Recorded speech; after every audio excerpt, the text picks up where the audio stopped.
Okay, so my movement is done. Continuing to advance. The Wind Rider jet bikes have grabbed the objective and the relic and are pulling back. The Fire Prism is covering their retreat. The Wraith Guard units are moving up to continue covering their withdrawal. The Wraithknight is squaring off to go with the rule of cool on the Riptide. And the Wave Serpent is following up behind it with the last remaining unit of Wraith Guard. Okay, so that's my movement. So, top of turn 4 for the Eldar. Spectre aims with his remaining forces, so the Wraith Guard are going to fire at the 2 drones, basically now to try to get rid of them as much as possible. He's able to hit once, and with that he kills the drone. So now he's going to use the other Wraith Guard with the D-Scythe cannons, with flamer templates, but they're just really out of range, and Wraith Guard do not come with battle focus, so he's not able to get them in a closer situation, so he's able to really just hit 2 of them. So these are strength 4, he's going to need 3s, he only gets 1 wound out of the 2 eligible Fire Warriors. So, one's dead.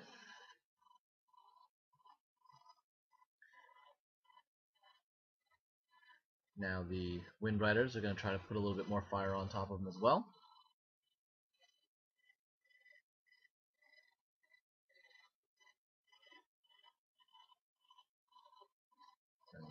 I'm really kind of thinking of each of his choices now, because this is down to the crucial moments. And he gets like 4 hits, so 1 wound, and he makes a save there. So not much is left on the table, but also the casualties are not continuing as easy. And if you watch the other video, you remember the Fire Prism is continuing to aim at this much harder unit that is definitely a problem. It's dangerous. So now he's going to try to do focus fire. If you watched the last video, he didn't do much with the larger one. So the Ballista skill reduces it down, otherwise it would have scattered. So it is a direct hit on the commander. But it's not going to insta-kill him. He has toughness 5. And he will have to use an invulnerable save. It is a high strength, so he's going to go wound on 2s, but not enough, like I said, to insta-kill. So he's trying to figure all that out. The new type of weapon in the prison. So easily wounds 3 times on the commander. Bill decides to go with a vulnerable save, and as you can see, he just nails it. And he's claiming that he uses a Necron body, and that's the way that he's able to deflect it. So converting gives good karma, apparently, to models. Wave Serpent here on the flank, who has been flanking most of the game here, decides it's going to continue to add more pressure, and it's going to do a flat-out move. So now it's definitely within much more closer range of all the other models. And the Wraithknight squaring right off against the Riptide, and completely misses. Okay, after the the top of turn 4 assault phase, the 2 Wraith Guard remaining from the squad have charged the drone with no effect at all. The jet bikes have not done anything. The squad over here declared a charge. 1 was shot with Overwatch, and then they were not in range for the assault.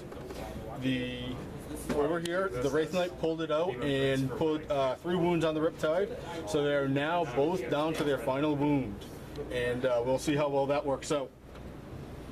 All right.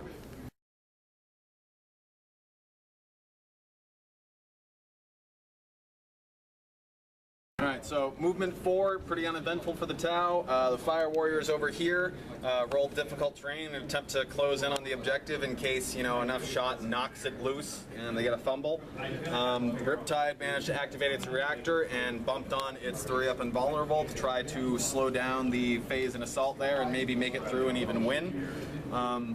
The broadside team is going with Tank Hunter again. They're going to try to pop this last Wave Serpent. And the Ethereal is going with the Rapid Fire power again, so that hopefully, if the Serpent goes down, the Fire Warriors can kill the scary giant death robots undead inside. Alright, so the Tau's shooting phase. Basically, Bill is confronted with the Wave Serpent that has flat outed into his deployment area.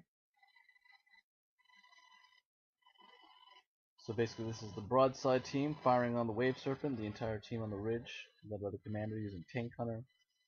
So all three of them have hit. The drones fire, getting 3 more hits there. And the commander will also be firing as well.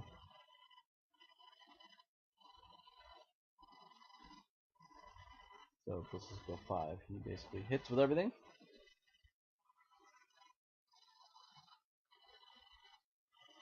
And Bill starts to roll for penetration, so he gets 1 pen. Gets to reroll because of the Tank Hunter. Nothing more. So 2 more pens. And right.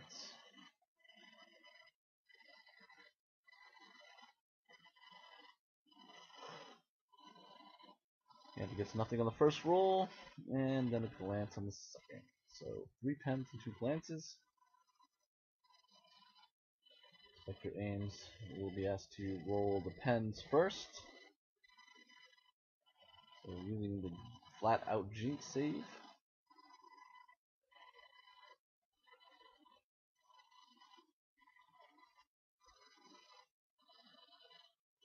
And those are all 3s, so those are all 3 failures.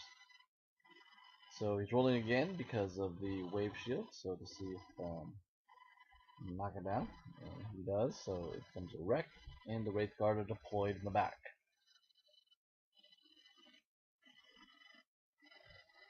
Now, Bill was kind of hoping they'd kind of be closer by to put some pressure on, but they don't really have the templates, and he wasn't as bold, so they are hiding, huddling from in the back. So they're going to separate.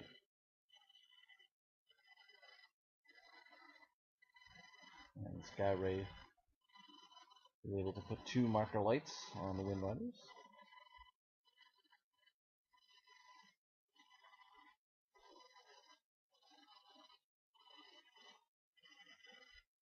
Bill really trying to see if he can get to those Wraith Guards, but alas, it's not happening.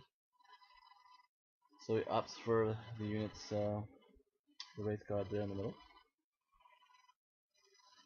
And the Pathfinders have now lit them up.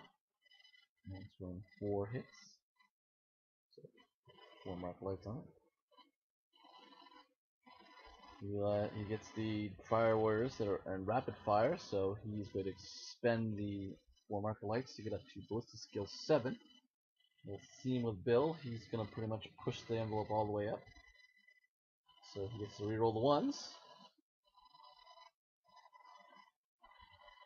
And got 2, so only 2 missed of all those shots.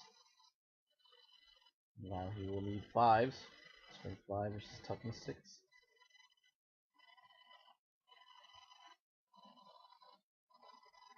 And only gets him 3. And they have Protect on, so they suffer no wounds.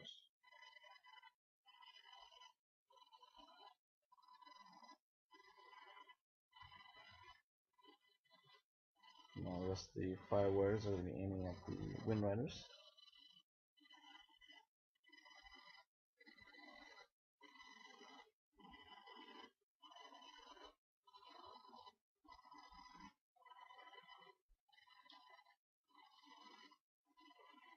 He did spend the Mark Lights to get to Ballistic Skill 5. And he needs 3 of wound.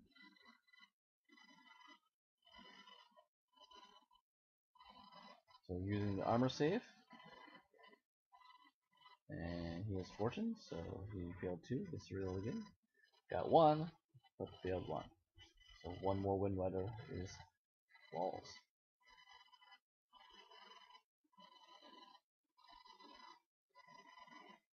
And then he will check leadership. This is for the relic, it's important. But the Farseer's with him and they easily pass.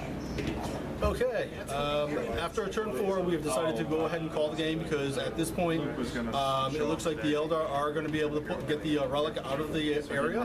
However, it's been a pretty brutal and bloody fight, which is really good. The two main centerpieces of the army have finally squared off and have done a whole lot of hitting on each other and smashing and stuff, but they're both bloody, battered, and bruised, but they're still fighting and going with 1 wound left each. Yep. Giant robots not doing a whole lot to each other, tragically. The Eldar just have too much high toughness and, frankly, hit-degrading shenanigans for the anti-tank firepower to manage to get it in range, and then just got the speed on the jet bikes so they got in there and swept it away. All right.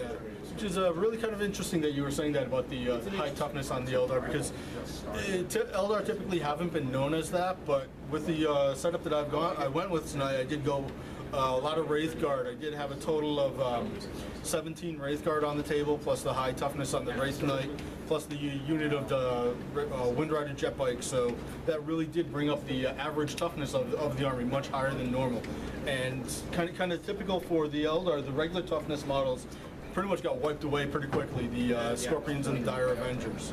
Yeah, the setups I'm used to encountering are, even with Marines at toughness 4, when you just hit that fusillade of volume of strength 5 firepower, they're bound to fail 3-up saves sooner or later, even 2-ups. They just, statistically. Yep. Alright, well thank you, and don't forget to subscribe.